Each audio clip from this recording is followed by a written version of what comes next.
Light కింద మాత్రం ఎప్పుడు ఫుల్గా వాటర్ ఉండాలండి. టెంపరేచర్ కరెక్ట్గా సరిపోవాలన్న ఫ్యాన్ మొత్తం గుడ్లన్నిటికి సరిపడగా రొటేట్ చేయడానికి వాటర్లో తేమ శాతం సరిపోవాలంటే ఎప్పుడు ఫుల్గా వాటర్ ఉండాలి. అలాగే మనకి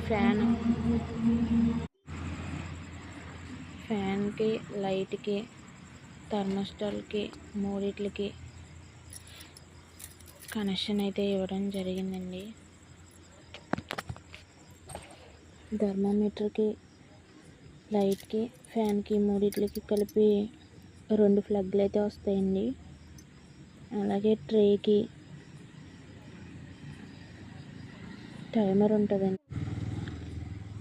ట్రేకి టైమరు ఈ రెండిట్లకి కలిపి ఒక కనెక్షన్ ఉంటుందండి. ట్రే ఆల్రెడీ ముందే రెడీ చేసుకుని పెట్టుకున్నానండి. అవి గుడ్డుకు సరిపడగా సైజ్ చూసుకుని ట్రే తయారు చేసుకోవాలండి. అది కూడా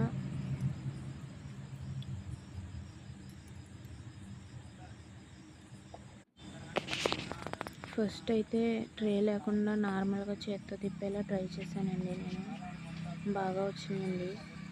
ఇంకా అస్తమాట్లు చేతితో తిప్పడం అంటే కుదరట్లేదు. అందుకని ఇంకా ఆటోమేటిక్గా తిరగడానికి ఇవన్నీ ఆన్లైన్లోనే బుక్ చేశానండి. ఆ ట్రే తయారు చేయడానికి బాగానే టైం పట్టింది. అలాగే ఈ మోటారు టైమరు సెట్టింగ్స్ కూడా నేను మళ్ళీ నెక్స్ట్ వీడియోలో చెప్తానండి. ఎలా సెట్ చేసుకోవాలి టైమింగ్ అవన్నీ. మీకు ఏమైనా డౌట్స్ ఉంటే మళ్ళీ కామెంట్లో అడగండి, చెప్తాను.